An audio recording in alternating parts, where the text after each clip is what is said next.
खुदा के बेहतरीन नाम में आप सब देखने और सुनने वाले मेरे तमाम नाजरीन की सलामती हो। मैं Salman Sam social media network के साथ आपकी खिदमत में हाजिर हूँ। अब हर गुजरता दिन पाकिस्तान तरीके इंसाफ के लिए मुश्किलात में इजाफा करता जा रहा है और जैसे जैसे दिन गुजरते जा रहे हैं तो पाकिस्तान तरीके इंसाफ जो कि एक बहुत बड़ी पाकिस्तान की पार्टी है वो कमज़ोर होती हुई आपको दिखाई दे रही है। उसकी मकबूलियत में तो कमी नहीं आ रही, लेकिन उनके रहनुमाओं में कमी जो है वो होनी शुरू हो चुकी है।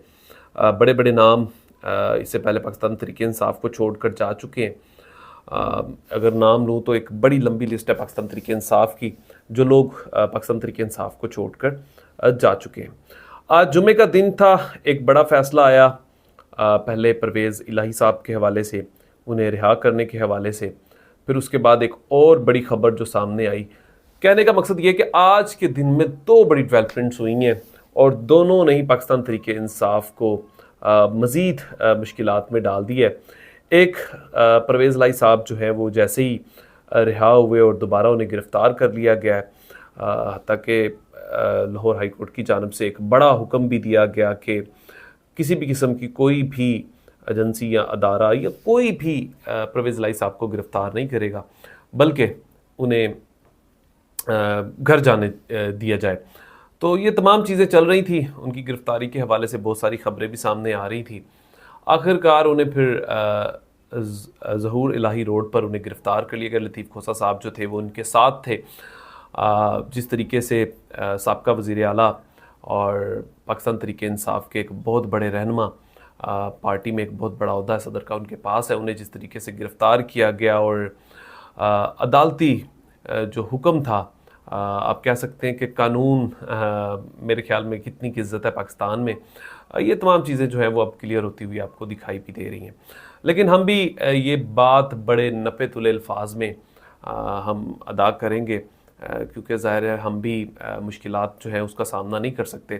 तो लेकिन जो ख़बर है वो आपको बड़े नपे तुले अल्फाज में आपको बताने की कोशिश भी करेंगे। तो परवेज़ इलाही साहब भी गिरफ़्तार हो चुके हैं दोबारा से। लतीफ़ खोसा साहब भी उनके साथ थे और उन्हें भी गाड़ी से निकाल दिया गया। उसके बाद जिस तरीके से परवेज़ इलाही साहब को उठाकर लेकर गए और उन्हें कह रहे हैं कि हेलीपैड हेलीकॉप्टर के ज़रिए इस्लामाबाद जो है वो उन्हें रेफ़र किया गया, वहाँ पर ले जाया गया। तो वो कहाँ पर उतरते हैं ये तो आने वाला अब वक्त बताएगा।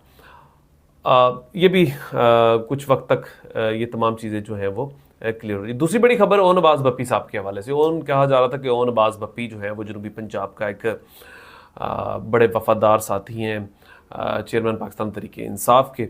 वो डटे रहेंगे और आज सुबह से सोशल मीडिया पे कुछ चीज़ें उनके हवाले से चलना शुरू हो गई थी और कहा जा रहा था कि ये किसी भी वक्त जो है वो पार्टी छोड़ सकते हैं। आखिरकार वो खबर जो है वो फिर सच साबित हुई। फिर उन्होंने आज अपनी सियासत से ही खैरबाद कह दी है, अपनी सियासत से ही अल्लाह हाफिज़ कर गए।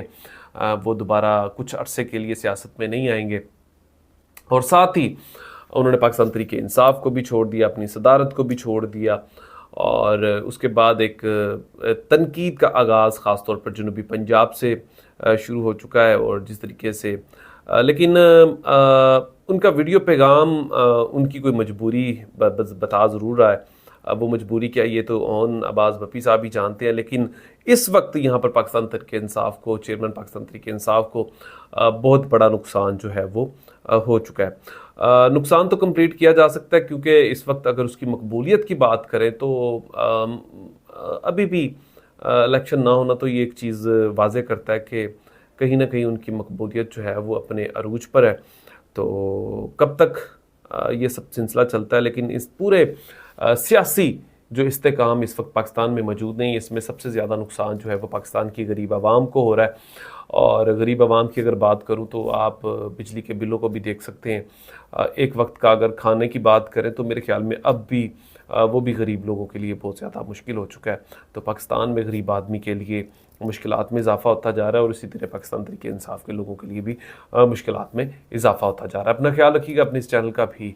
खुदा हाफिज़। पाकिस्तान जिंदाबाद।